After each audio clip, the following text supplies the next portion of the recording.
Students, Mangalore University 4th semester BCom students are supposed to study a subject called Financial Accounting 4. Unit 1 of this chapter is Royalty Accounts, and this is session 3. In this video, I am going to explain how do you pass journal entries when minimum rent account is not asked to be prepared. Okay, so let's look into a problem. This is problem number 1 of this chapter. A company leased a colliery on 1/1/2015 at a minimum rent of 2 lakhs per annum. Minimum rent is 2 lakhs, merging into a royalty of rupees 10 per ton. So output into 10 rupees will give you royalty. 10 rupees per ton will be royalty with the power to recoup. So you can recover the short workings over the first 3 years of lease. So that is first 3 years of lease, 2015, 16 and 17. So you are given time to recover the short workings for first 3 years of lease. The output of the coal mine for the first 4 years. So they have given you output of 4 years, but you are given time to recover the short working. So whatever extra payment you make, you can recover it in the first 3 years. Pass necessary journal entries. Just because they have said necessary journal entries, it means it's a problem without minimum rent account. Okay, so basic things here are the lease starts from 2015. For 4 years they have given you the data. Okay, 15, 16, 17 and 18. Minimum rent is 2 lakhs per annum. Royalty is 10 rupees per ton of output. And right to recoup the short workings, right to recover the short workings is first 3 years of lease. That is 2015, 16 and 17. So let's look into the second slide, that is how do you prepare the analysis table. Now analysis table is very important. It will help you to solve the entire problem. So first you write year. Year is given in the question 15, 16, 17 and 18. Output is again given in the question 12,000, 15,100, 21,900 and 25,000. 12,000, 15,100, 21,900 and 25,000. So year and output is given. So I have already shared the study material along with this video. So you can just keep that study material ready so that you can easily understand the problem. So year, output is given in the question. We have written as it is. Royalty in the question they have told it is 10 rupees per ton. So output into 10 rupees. So 12,000 into 10, 1,20,000. 15,100 into 10, 1,51,000. 21,900 into 10, 2,19,000. 25,000 into 10, 2,50,000. So this is how royalty is calculated. Minimum rent is 2 lakhs. So minimum rent column, you'll write 2 lakhs. Full all the years, it's 2 lakhs. So I hope you have understood. Year, output given in the question. Output into 10 rupees will give you royalty. Minimum rent is 2 lakhs. It is given in the question. Now what is short workings? Short working is minimum rent minus royalty, and this will be written only when minimum rent is more than royalty. So here you can see minimum rent is more than royalty. 2 lakhs is more than 1,20,000. That's why you have short working of 80,000. Here you can see 2 lakhs is more than 1,51,000. That's why you have short working of 49,000. Minimum rent 2 lakh ಕಟ್ಟಲೇಬೇಕು ಅನ್ನೋದು ಇಲ್ಲ ಅಂತ ಹೇಳಿದರೆ ನೀವು ಬರೀ 1,20,000 ಕಟ್ಟಿದರೆ ಸಾಕಿತ್ತು. But just because minimum 2 lakh ಕಟ್ಟಲೇಬೇಕು ಅಂತ ಈ ರಾಯಲ್ಟಿ ಅಗ್ರಿಮೆಂಟಲ್ಲಿ ಸ್ಟೇಟ್ ಮಾಡಿರೋದ್ರಿಂದ, ಅಂದರೆ ಈ ಪ್ರಾಬ್ಲಮಲ್ಲಿ ಇರೋದ್ರಿಂದ ಮಿನಿಮಮ್ 2 ಲ್ಯಾಕ್ಸ್ ಕಟ್ಟಲೇಬೇಕು ಅಂತ ಮಿನಿಮಮ್ ರೆಂಟ್ ಅಂತ ನೀವು 2 ಲ್ಯಾಕ್ಸ್ ಕಟ್ತಾ ಇದ್ದೀರಾ. ಅಂದರೆ ಎಷ್ಟು ಎಕ್ಸ್ಟ್ರಾ ಕಟ್ತಾ ಇದ್ದೀರಾ? 80,000 ಎಕ್ಸ್ಟ್ರಾ ಕಟ್ತಾ ಇದ್ದೀರಾ. ಅದನ್ನು ನೀವು ಶಾರ್ಟ್ ವರ್ಕಿಂಗ್ಸ್ ಅಂತ ಕರಿತೀರಾ. ಈ ಮಿನಿಮಮ್ ರೆಂಟ್ ಅನ್ನೋದೇ ಇರಲಿಲ್ಲ ಅಂತ ಹೇಳಿದ್ರೆ ಯು ಕುಡ್ ಹವ್ ಪೇಡ್, ನೀವು ಬರೀ 1,51,000 ಮಾತ್ರ ಕಟ್ಟಿದರೆ ಸಾಕಿತ್ತು. ಬಟ್ ಜಸ್ಟ್ ಬಿಕಾಸ್ 2 ಲ್ಯಾಕ್ಸ್ ಕಟ್ಟಲೇಬೇಕು ಅಂತ ಇರೋದ್ರಿಂದ ಎಷ್ಟು ಎಕ್ಸ್ಟ್ರಾ ಕಟ್ಟಬೇಕಾದಂಥ ಪರಿಸ್ಥಿತಿ ಬರ್ತದೆ? 49,000 ಎಕ್ಸ್ಟ್ರಾ ಕಟ್ಟಬೇಕಾಗ್ತದೆ. ಅಂದರೆ 2 lakh minus 1,51,000, 49,000. So that is called short workings. ಈ 2 ಕಾಲಮ್ ಯಾಕೆ ಖಾಲಿ ಇದೆ? Here royalty is more than minimum rent. Royalty minimum ರೆಂಟ್ಗಿಂತ ಜಾಸ್ತಿ ಇದೆ. ಇದು 2,19,000 ಇದೆ, 2,50,000 ಇದೆ. ಬಟ್ ಮಿನಿಮಮ್ ಎಷ್ಟು? 2 ಲಕ್ಷ. ಸೊ ಈ ಥರದ ಕೇಸಲ್ಲಿ ಶಾರ್ಟ್ ವರ್ಕಿಂಗ್ ಇರೋಲ್ಲ, ಬಟ್ ರಿಕವರಿ ಇರುತ್ತೆ. ಓಕೆ, ಸೊ ಶಾರ್ಟ್ ವರ್ಕಿಂಗ್ ಇರೋದು ಯಾವಾಗ? Minimum rent is more than royalty. Minimum rent ಹಣ ರಾಯಲ್ಟಿಗಿಂತ ಜಾಸ್ತಿ ಇದ್ದಾಗ ನಿಮಗೆ ಶಾರ್ಟ್ ವರ್ಕಿಂಗ್ ಕಾಲಮಲ್ಲಿ ಹಣ ಬರುತ್ತೆ. ರಾಯಲ್ಟಿ ಕಾಲಮಲ್ಲಿ ಜಾಸ್ತಿ ಇದ್ದರೆ ಮಿನಿಮಮ್ ರೆಂಟ್ಗಿಂತ, ಆವಾಗ ನಿಮಗೆ ಶಾರ್ಟ್ ವರ್ಕಿಂಗ್ಸ್ ಕಾಲಮಲ್ಲಿ ಹಣ ಬರೋಲ್ಲ. So I hope you have understood this column. Recovery ಅಂತ ಹೇಳಿದ್ರೇನು? ನೀವು ಇವಾಗ ಎಕ್ಸ್ಟ್ರಾ ಕಟ್ಬಿಟ್ಟಿದ್ದೀರಾ ಇಲ್ಲಿ ಹಣನ. ಫಸ್ಟ್ ಇಯರ್ 2015 80,000 ರೂಪಾಯಿ ಕಟ್ಟಿದ್ರಿ, 2016 49,000 ರೂಪಾಯಿ ಎಕ್ಸ್ಟ್ರಾ ಹಣ ಕಟ್ಟಿದ್ದೀರಾ. ಸೊ ಮುಂದಿನ ವರ್ಷಗಳಲ್ಲಿ ನಿಮ್ಮ ಹತ್ರ ಎಕ್ಸ್ಟ್ರಾ ರಾಯಲ್ಟಿ ಬಂದಾಗ, ಅಂದರೆ ಈಗ ಆ್ಯಕ್ಚುಲಿ ಸ್ಪೀಕಿಂಗ್ 2,19,000 ಮತ್ತು 2 ಲಕ್ಷ ಇರೋದು, ಮಿನಿಮಮ್ 2 ಲಕ್ಷ ಕಟ್ಟಬೇಕು. ಬಟ್ 2,19,000 ಇದ್ದರೆ 2,19,000 ಕಟ್ಟಬೇಕು ನೀವು ಆ್ಯಕ್ಚುಲಿ ಓನರ್ಗೆ. ಬಟ್ ನಿಮಗೆ ರೀಕೂಪ್ಮೆಂಟ್ ಟೈಮ್ ಕೊಡ್ತಾರೆ. ರೀಕೂಪ್ಮೆಂಟ್ ಅಂತ ಹೇಳಿದ್ರೇನು, ಕೊಟ್ಟಿರೋ ಎಕ್ಸ್ಟ್ರಾನ ನೀವು ರಿಕವರ್ ಮಾಡ್ಕೊಳ್ಬಹುದು ಅಂತ. ಸೊ ಅದೆಷ್ಟು ಟೈಮ್ ಕೊಟ್ಟಿದ್ದಾರೆ, ಫಸ್ಟ್ 3 years ಅಂದರೆ 2015, 16 ಆ್ಯಂಡ್ 17 3 ವರ್ಷ ರಿಕವರ್ ಮಾಡ್ಕೋಬೋದು. ಸೊ 15 ಆ್ಯಂಡ್ 16 ರಿಕವರ್ ಮಾಡ್ಕೊಳಕ್ಕಾಗಲ್ಲ, ಯಾಕಂದರೆ ಆ ವರ್ಷದಲ್ಲಿ ಶಾರ್ಟ್ ವರ್ಕಿಂಗ್ ಇದೆ, ನೀವು ಎಕ್ಸ್ಟ್ರಾ ಕಟ್ಟಿದ್ದೀರಾ. ಬಟ್ ಇಲ್ಲಿ ನಾವು ರಿಕವರ್ ಮಾಡ್ಕೊಳ್ಬಹುದು. ಹೇಗೆ, 19,000 ರೂಪಾಯಿ ಎಕ್ಸ್ಟ್ರಾ ರಾಯಲ್ಟಿ ಇದೆ. ರಾಯಲ್ಟಿ ಮಿನಿಮಮ್ ರೆಂಟ್ಗಿಂತ ಜಾಸ್ತಿ ಇದ್ದಾಗ ರಿಕವರಿ ಮಾಡ್ಕೋಬಹುದು.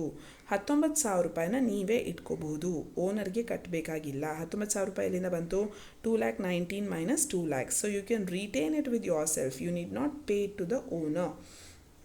That is called recovery. So you can pay only 2 lakhs because 2 lakhs minimum rent you have to pay. So 2 lakhs you will pay, 19,000 you will keep it with yourself. You will recover whatever you have paid extra. So 80,000 plus 49,000 ಎರಡೂ ಸೇರಿಸಿ 1,29,000 ಕಟ್ಟಿದ್ರಿ.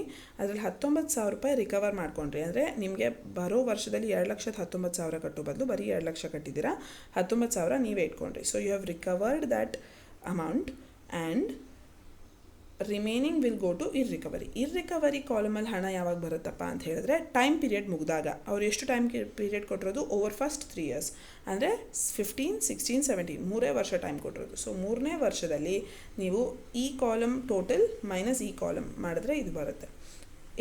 80,000 plus 49,000, 1,29,000 minus 19,000 gives you 1,10,000.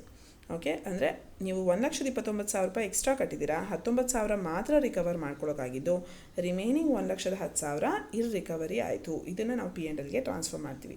So ಈಗ ಎಷ್ಟು ಹಣ ಕಟ್ತಿದ್ದೀವಿ ನಾವು, first year actually minimum rent ಅನ್ನೋದು ಇರಲೇ ಇಲ್ಲ ಅಂತ ಹೇಳಿದರೆ ಬರೀ 1,20,000 ಕಟ್ಟಿದರೆ ಸಾಕಿತ್ತು. ಆದರೆ ಮಿನಿಮಮ್ 2 ಲಕ್ಷ ಕಟ್ಟಲೇಬೇಕು ಅಂತ ಇರೋದ್ರಿಂದ 2 ಲಕ್ಷ ಕಟ್ತಾ ಇದ್ದೀರಾ, 80,000 ಎಕ್ಸ್ಟ್ರಾ ಕಟ್ತಾ ಇದ್ದೀರಾ. ಸಿಮಿಲರ್ಲಿ ಇಲ್ಲೂ ಅಷ್ಟೇ 2 ಲಕ್ಷ ಮಿನಿಮಮ್ ಕಟ್ಟಲೇಬೇಕು ಅಂತ ಇರೋದ್ರಿಂದ 2 ಲಕ್ಷ ಕಟ್ತೀವಿ, 49,000 ಎಕ್ಸ್ಟ್ರಾ ಕಟ್ತಾ ಇದ್ದೀವಿ. ಇಲ್ಲಿದ್ರೆ ಬರೀ 1,51,000 ಕಟ್ಟಿದರೆ ಸಾಕಿತ್ತು, ಮಿನಿಮಮ್ ರೆಂಟ್ ಅನ್ನೋ ಕಾನ್ಸೆಪ್ಟ್ ಇರಲಿಲ್ಲ ಅಂದರೆ. ಇಲ್ಲಿ 2,19,000 ಕಟ್ಟಬೇಕು. 2 ಕಾಲಮಲ್ಲಿ ಯಾವ್ದು ಜಾಸ್ತಿ ಇರುತ್ತೆ ಅದನ್ನು ಕಟ್ಟಬೇಕು, 2,19,000. ಆದರೆ ನಾವು ರಿಕವರಿ ಮಾಡ್ಕೊಳ್ತಾ ಇದ್ದೀವಿ, 19,000ನ ನಾವೇ ಇಟ್ಕೋತಾ ಇದ್ದೀವಿ. ರಿಕವರಿ ಮಾಡ್ಕೊಳ್ಳೋಕ್ಕೆ ಆಪ್ಷನ್ ಇದೆ ಅದಕ್ಕೆ. ಸೊ 2 ಲಕ್ಷ ಮಾತ್ರ ಕಟ್ತೀವಿ. 2,19,000ಅಲ್ಲಿ 19,000 ರಿಕವರ್ ಮಾಡೋದ್ರಿಂದ 2 lakhs ಮಾತ್ರ ಕಟ್ತೀವಿ. So 2,19,000 minus 19 is 2 lakhs. Okay, and ಇಲ್ಲಿ ರಿಕವರಿ ಮಾಡ್ತಾ ಇಲ್ಲ, ಯಾಕಂದರೆ ಟೈಮ್ ಆಗೋಯ್ತು, 3 ವರ್ಷ ಟೈಮ್ ಕೊಟ್ಟಿದ್ದು. ಸೊ ಇಲ್ಲಿ ಏನು ರಿಕವರಿ ಮಾಡ್ತಾ ಇಲ್ಲ, ಹಾಗಾಗಿ 2,50,000 ಫುಲ್ ಕಟ್ತೀವಿ. ಇಲ್ಲಿ ನೋಡಿ 2,50,000 ಆ್ಯಂಡ್ 2 ಲಕ್ಷ ಇದೆ, ಮಿನಿಮಮ್ 2 ಲಕ್ಷ ಕಟ್ಟಬೇಕು. ಆದರೆ 2,50,000 ಇದ್ದರೆ 2,50,000 ಕಟ್ತೀರಾ. ರಿಕವರಿ ಮಾಡ್ಕೊಳ್ಳೋಂಗಿದ್ರೆ ಅದನ್ನು ಸಬ್ಟ್ರ್ಯಾಕ್ಟ್ ಮಾಡಿ ಕಟ್ತೀರಾ. ಇಲ್ಲಿ 2,19,000 ಕಟ್ಟಬೇಕು, ಆದರೆ 19,000 ರಿಕವರ್ ಮಾಡ್ಕೋತಾ ಇದ್ದೀವಿ. ಅಂದರೆ ನಾವು ಆಲ್ರೆಡಿ ಎಕ್ಸ್ಟ್ರಾ ಕಟ್ಟಿರೋದ್ರಿಂದ ನಾವೇ ಇಟ್ಕೋತೀವಿ ಇದನ್ನು. Okay, so that's called recovery. ಹಾಗಾಗಿ 2 ಲಕ್ಷ ಕಟ್ತಿದ್ದಾರೆ. 2,19,000ಅಲ್ಲಿ 19 ನಾವೇ ಇಟ್ಕೊಂಡು 2 lakhs ಕಟ್ತಿದ್ದೀವಿ. ಟೈಮ್ ಆಗೋಯ್ತು, ಅದಕ್ಕೆ ರಿಕವರಿ ಬಂತು. ಅದಕ್ಕೆ 4ನೇ ವರ್ಷದಲ್ಲಿ ನಾವು ರಿಕವರಿ ಮಾಡ್ಕೊಳ್ಳೋದು, ಯಾಕಂದರೆ 3 ವರ್ಷ ಟೈಮ್ ಕೊಟ್ಟಿರೋದು. 4ನೇ ವರ್ಷ ಎಕ್ಸ್ಟ್ರಾ ಇದ್ರೂ ರಿಕವರ್ ಮಾಡ್ಕೊಳ್ಳೋಕ್ಕಾಗಲ್ಲ. ಸೊ 2,50,000ನ ಫುಲ್ಲು ಕಟ್ಬಿಡ್ತೀವಿ ಓನರ್ಗೆ. So this is called analysis table. So ಈ analysis table is the first step in any problem. Okay, once you prepare this you go ahead with journal entries. ಈಗ first year 2015 ಯಾವ ಥರ journal entries pass ಮಾಡಬೇಕು, short working ಇದೆ, it is a problem without minimum rent. Necessary journal entries ಅಂತ ಹೇಳಿರೋದ್ರಿಂದ without minimum rent problem, ಅಂದರೆ minimum rent account ಬೇಡ, minimum rent account not required type of problem. First year short working ಇದೆ, ಹಾಗಾಗಿ ಯಾವ ಥರ journal entries ಬರೀತೀರಾ, short working ಇದೆ first year, without minimum rent problem. So ಈ ಜರ್ನಲ್ ಎಂಟ್ರಿನ ಬರಿಬೇಕು. First journal entry ಇದು, ಸೆಕೆಂಡ್ ಜರ್ನಲ್ ಎಂಟ್ರಿ ಇದು, ಥರ್ಡ್ ಇದು, ಫೋರ್ತ್ ಇದು. ಓಕೆ, ಬಟ್ ಫೋರ್ತ್ ಎಂಟ್ರಿ ನಾವು ಬರೆಯೋಲ್ಲ, ಯಾಕೆ, ಫಸ್ಟ್ ಇಯರಲ್ಲಿ ನಮಗೇನು ರಿಕವರಿ ಇಲ್ಲ. ಈ ರಿಕವರಿ ಇದ್ದರೆ ಮಾತ್ರ ಫೋರ್ತ್ ಎಂಟ್ರಿ ಬರೆಯೋದು. So first entry, second entry and third entry 3 entries ಬರಿತೀವಿ. ಯಾವುದಕ್ಕೆ ಈ ಕಾಲಮಲ್ಲಿರೋ ಎಂಟ್ರಿ ಬರಿತಾ ಇದ್ದೀವಿ, ಫಸ್ಟ್ ವರ್ಷ ಶಾರ್ಟ್ ವರ್ಕಿಂಗ್ ಇದೆ, ಸೊ ಈ ಕೇಸ್ ಬರುತ್ತೆ. ಫಸ್ಟ್ ವರ್ಷ ಶಾರ್ಟ್ ವರ್ಕಿಂಗ್ ಕಾಲಮಲ್ಲಿ ಹಣ ಇದೆ, ಸೊ ಈ case without minimum rent account problem. ಯಾಕೆ, ಪ್ರಿಪೇರ್ ನೆಸೆಸರಿ ಜರ್ನಲ್ ಎಂಟ್ರೀಸ್ ಅಂತ ಕೊಟ್ಟಿದ್ದಾರೆ, ಪಾಸ್ ನೆಸೆಸರಿ ಜರ್ನಲ್ ಎಂಟ್ರೀಸ್ ಅಂತ ಕೊಟ್ಟಿದ್ದಾರೆ. So without minimum rent account problem, so ಈ ಎಂಟ್ರಿ ಬರಿತೀವಿ. Okay, so royalty account debtor, short working account debtor to lessor account. Here you can see royalty account debtor, short workings account debtor to lessor account for 2015. Lesser account debtor to bank account is the second entry. Lesser account debtor to bank. And production account related to royalty. Production account ಅಂತ ಯಾಕೆ ಬರೀತಿದ್ದೀವಿ? Because it is based on output. ರಾಯಲ್ಟಿನ ಯಾವ basis ಮೇಲೆ calculate ಮಾಡಿದ್ರಿ? Output basis ಮೇಲೆ. ಹಾಗಾಗಿ production account related to royalty ಅಂತ ಬರಿತೀವಿ. ಸೇಲ್ಸ್ ಬೇಸಿಸ್ ಮೇಲೆ ಮಾಡಿದ್ರೆ P&L account related to royalty ಅಂತ ಬರಿತಿದ್ವಿ. ಸೊ ಫೋರ್ತ್ ಎಂಟ್ರಿ ಯಾಕೆ ಬರಲ್ಲ? ಶಾರ್ಟ್ ವರ್ಕಿಂಗ್ ಇರ್ರಿಕವರಿ ಕಾಲಮಲ್ಲಿ ಹಣ ಇದ್ದರೆ ಮಾತ್ರ ಬರೀಬೇಕು. 2015 ಇರ್ರಿಕವರಿ ಕಾಲಮಲ್ಲಿ ಹಣ ಇದೆಯಾ? ಇಲ್ಲ. ಸೊ ಹಾಗಾಗಿ ಫೋರ್ತ್ ಎಂಟ್ರಿ ನಾವು 2015ಗೆ ಬರೀತಾ ಇಲ್ಲ. 3 ಎಂಟ್ರೀಸ್ ಮಾತ್ರ ಬರೀತಾ ಇದ್ದೀವಿ. So royalty account related short workings account related to lessor. Amount ಎಷ್ಟು? ರಾಯಲ್ಟಿ ಕಾಲಮಲ್ಲಿ ಎಷ್ಟು ಹಣ ಇದೆ ಅಷ್ಟು. ಸೊ 1,20,000 ಇದೆ ರಾಯಲ್ಟಿ ಕಾಲಮಲ್ಲಿ. ಶಾರ್ಟ್ ವರ್ಕಿಂಗ್ಸ್ ಕಾಲಮಲ್ಲಿ 80,000 ಇದೆ. So royalty column 1,20,000, short workings column 80,000. Lessor account ಅಂತ ಕ್ಯಾಶ್ ಪೇಯ್ಡ್ ಕಾಲಮ್, ಲಾಸ್ಟ್ ಕಾಲಮಲ್ಲಿ ಎಷ್ಟು ಹಣ ಇದೆ ಅದನ್ನು ಬರೀಬೇಕು. Lessor account related to bank, the same amount should be return, 2 lakhs. Production account related to royalty, ಈ ರಾಯಲ್ಟಿ ಹಣ ಎಷ್ಟಿತ್ತು? 1,20,000. This amount has to be return. Okay. So first journal entries ಹೆಂಗೆ ಬರ್ಕೊಳ್ತೀರಾ? ಆ ಟೇಬಲ್ ನೋಡಿ ನೀವು ಅನಲೈಸ್ ಮಾಡಿ ಬರೀಬೇಕು. ಇನಿಷಿಯಲಿ ನಿಮಗೆ ಸ್ವಲ್ಪ ಟೇಬಲ್ ನೋಡ್ಕೊಳ್ಬೇಕಾಗತ್ತೆ, ಬಟ್ ಹೋಗ್ತಾ ಹೋಗ್ತಾ ಅಭ್ಯಾಸ ಆಗುತ್ತೆ. ಸೊ ಟೇಬಲ್ ನೋಡಿದಾಗ it is a problem without minimum rent account. First year short working ಕಾಲಮಲ್ಲಿ ಹಣ ಇರೋದ್ರಿಂದ ಈ ಎಂಟ್ರೀಸ್ ಬರೀತೀವಿ. Royalty account related, short workings account related to lessor account related to bank, production account related to royalty. So royalty account related, short workings account related to lessor account related to bank, production account related to royalty. So amount ಯಾವ ರೀತಿ ಬರಿತೀವಿ? Royalty ಕಾಲಮಲ್ಲಿ ಇರುವಂಥ ಹಣ, short working ಕಾಲಮಲ್ಲಿ ಇರುವಂಥ ಹಣ, cash paid ಕಾಲಮಲ್ಲಿ ಇರುವಂಥ ಹಣ. The same 2 lakhs will be return here. ಈ 1,20,000ನ ಇಲ್ಲಿ ಬರೀತೀರ. ಪ್ರೊಡಕ್ಷನ್ ಟು ರಾಯಲ್ಟಿ, ಈ ರಾಯಲ್ಟಿ ಹಣ ಏನಿದೆ ಅದನ್ನು ಇಲ್ಲಿ ಬರೀತೀರ. Okay. So I hope you have understood journal entries for the year 2015. Next is for 2016. 2016ಅಲ್ಲಿ ನೋಡಿ ಏನಾಗಿದೆ? Again you have amount in the short workings column. So ಮತ್ತೆ ನಿಮಗೆ ಶಾರ್ಟ್ ವರ್ಕಿಂಗ್ ಕಾಲಮಲ್ಲೇ ಹಣ ಇದೆ. ಸೊ ಹಾಗಾಗಿ ನೀವು ಸೇಮ್ ಸೆಟ್ ಆಫ್ ಎಂಟ್ರೀಸ್ ಬರೀತೀರ. Royalty account related, short workings account related to lessor account related to bank, production account related to royalty. Same set of journal entries ಬರೀತೀರಾ. Amount ಯಾವ ರೀತಿ ಬರೀತೀರಾ? Royalty ಕಾಲಮಲ್ಲಿ ಇರುವಂಥ ಹಣ. 2016 ರಾಯಲ್ಟಿನಲ್ಲಿ ಎಷ್ಟಿದೆ? ರಾಯಲ್ಟಿ ಕಾಲಮಲ್ಲಿ 2016 1,51,000 ಇದೆ. ಶಾರ್ಟ್ ವರ್ಕಿಂಗ್ಸ್ ಕಾಲಮಲ್ಲಿ 49,000 ಇದೆ. ಅಮೌಂಟ್ ಪೇಯ್ಡ್ ಕಾಲಮಲ್ಲಿ 2 lakhs ಇದೆ. So 1,51,000 royalty, 49 short workings, 2 lakhs lessor. 1,51,000, 49,000, 2 lakhs. So I hope you have understood how the amount is return. 1,51,000 ನೀವು ಮತ್ತೆ ಪ್ರೊಡಕ್ಷನ್ ಟು ರಾಯಲ್ಟಿ ಅಂತ ಟ್ರಾನ್ಸ್ಫರ್ ಮಾಡುವಾಗ, ರಾಯಲ್ಟಿನ ಟ್ರಾನ್ಸ್ಫರ್ ಮಾಡೋದಿಲ್ಲ ಪ್ರೊಡಕ್ಷನ್ ಅಕೌಂಟ್ಗೆ. So the same amount is return here in the third entry. Versus ಈ 2 lakhs ನಾವು ಪೇ ಮಾಡ್ತಾ ಇರೋದ್ರಿಂದ ಲೆಸರ್ ಅಕೌಂಟ್ ರಿಲೇಟೆಡ್ ಟು ಬ್ಯಾಂಕ್ಗೆ 2 ಲೆಸರ್ ಅಂತ ಏನು ಬರ್ತಿದ್ರಿ 2 lakhs, the same amount is return as lessor account related to bank, amount paid column or cash paid column amount. So I hope you have understood journal entries for first 2 years. First 2 years same set of journal entries ಬರುತ್ತೆ, ಯಾಕಂದರೆ short working ಕಾಲಮಲ್ಲಿ ಹಣ ಇದೆ 2 ವರ್ಷನೂ. 3ನೇ ವರ್ಷದಲ್ಲಿ recovery ಕಾಲಮಲ್ಲಿ ಹಣ ಇದೆ, ಶಾರ್ಟ್ ವರ್ಕಿಂಗ್ಸ್ ರಿಕವರ್ಡ್ ಕಾಲಮಲ್ಲಿ ಹಣ ಇದೆ. ಓಕೆ. ಸೊ ಹಾಗಾಗಿ ನಿಮಗೆ ಜರ್ನಲ್ ಎಂಟ್ರೀಸ್ ಚೂರು ಚೇಂಜ್ ಆಗುತ್ತೆ. ಏನದು? ರಿಕವರಿ ಕಾಲಮಲ್ಲಿ ಹಣ ಇದ್ದಾಗ first entry will be royalty account related to lessor, second entry will be lessor account related to bank, 2 short workings. Recovery ಇದ್ದಾಗ 2 ಶಾರ್ಟ್ ವರ್ಕಿಂಗ್ಸ್ ಬರಬೇಕು ಅಂತ ಪ್ರೀವಿಯಸ್ ಸೆಷನಲ್ಲಿ ಎಕ್ಸ್ಪ್ಲೈನ್ ಮಾಡಿದ್ದೀನಿ.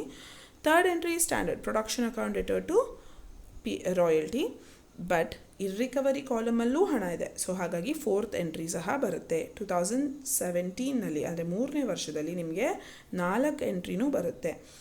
ರಿಕವರಿ ಕಾಲಮಲ್ಲಿ ಹಣ ಇದ್ದಾಗ ಈ entries. So royalty to lessor, royalty account related to lessor, royalty amount ಎಷ್ಟಿದೆಯೋ ಅಷ್ಟು. ರಾಯಲ್ಟಿ ಅಮೌಂಟ್ ಎಷ್ಟು? 2,19,000. Here you can see 2017 royalty amount 2,19,000.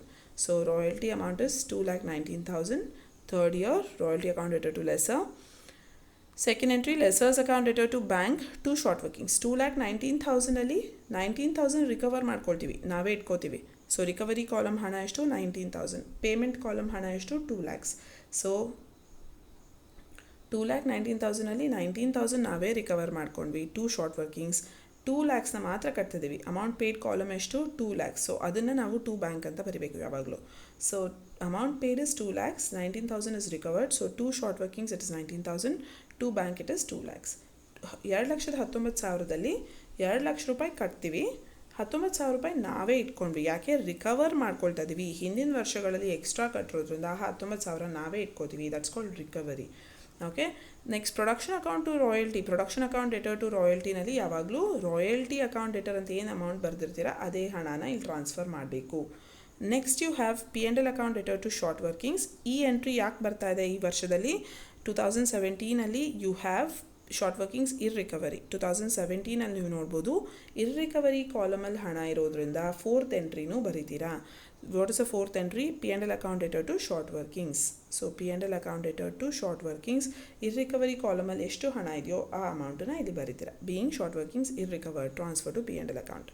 So I hope you have understood journal entries for 2017. Next it is for 2018. 2018 ಏನಾಗಿದೆ? ಮೂರನೇ case. Short working ಕಾಲಮಲ್ಲೂ ಹಣ ಇಲ್ಲ, recovery ಕಾಲಮಲ್ಲೂ ಹಣ ಇಲ್ಲ. So ಅಂಥ ಕೇಸಲ್ಲಿ ಏನಾಗುತ್ತೆ? ಈ ಜರ್ನಲ್ ಎಂಟ್ರೀಸ್ನ ಬರೀತೀರಾ. Royalty account debtor to lessor account debtor to bank, production account debtor to royalty. So royalty account debtor to lessor account debtor to bank, production to royalty. So short working ಇದ್ದಿದ್ದರೆ royalty account debtor, short working account debtor to lessor ಅಂತ ಬರೀತೀರ. Recovery ಇದ್ದರೆ lessor account debtor to bank to short workings ಅಂತ ಬರೀತೀರ. ಇಲ್ಲಿ royalty short ವರ್ಕಿಂಗೂ ಇಲ್ಲ, ರಿಕವರಿನೂ ಇಲ್ಲ. So ಹಾಗಾಗಿ just royalty account debtor to lessor account debtor to bank, production account debtor to royalty. So you write these entries. Okay. So ಇಲ್ಲಿ ನಿಮಗೆ ಇರ್ರಿಕವರಿ ಕಾಲಮಲ್ಲಿ ಹಣ ಇಲ್ಲ ಫೋರ್ತ್ ಎಂಟ್ರಿನಲ್ಲಿ. ಸೊ ಹಾಗಾಗಿ ಫೋರ್ತ್ ಎಂಟ್ರಿ ಬರೆಯೋಷ್ಟು ಇಲ್ಲ. ಫೋರ್ತ್ ಇಯರಲ್ಲಿ ಇರ್ರಿಕವರಿ ಕಾಲಮಲ್ಲಿ ಹಣ ಇಲ್ಲದೆ ಇರೋದ್ರಿಂದ ಫೋರ್ತ್ ಎಂಟ್ರಿ ರಿಕ್ವೈರ್ಡ್ ಇಲ್ಲ. So royalty account debtor to lessor, royalty amount 2,50,000. Lessor account debtor to bank, amount paid column amount or royalty amount, both are one and the same, 2,50,000. And production account debtor to royalty, the same amount is written here. Okay, so this is the entry for 2018. So I hope you have understood the journal entries for 4 years, 2015, 16, 17 and 18. If you have any doubts, you can drop a comment in the comment section below. I'll be eager to solve your doubts. Thank you so much.